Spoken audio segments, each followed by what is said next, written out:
nahazo fanomezana maimai-poana ka anjarako indray izao nizara ho amin'ny hafa. Teto Mangamila foana no mipetraka. Teto no nahitako mivadika eo dia niterahako zanako vavy-tokana dia zafikely telo belada. Ny asa fambolena nataon'ny mivadika eo dia miankina ny toetrandro. Matetika izay sahirana be. Te hanampy mivadika aho nefa tsy afaka satria aho tsy nanana fiofanana ary nieritreritra fa efa tara loatra. Ary teo aho nahita maison digitale Orange.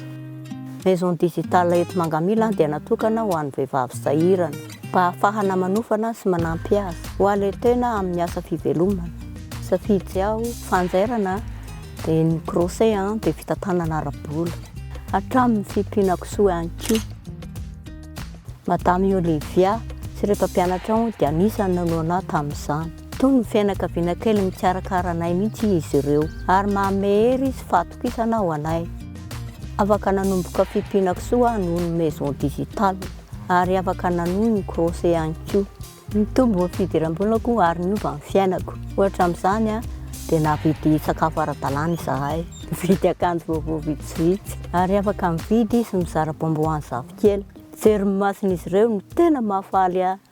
Ary mirery amin'ny lalana nody afika aho ankehitriny. Verina matetika any aho mampahery ny vehivavy vaovao. Ary teneniko amin'izareo foana fa tsy misy tary izany amin'ny fianarana. Sady tsy misy tary izany amin'ny fahombiazana e. Orange, eo anilanao.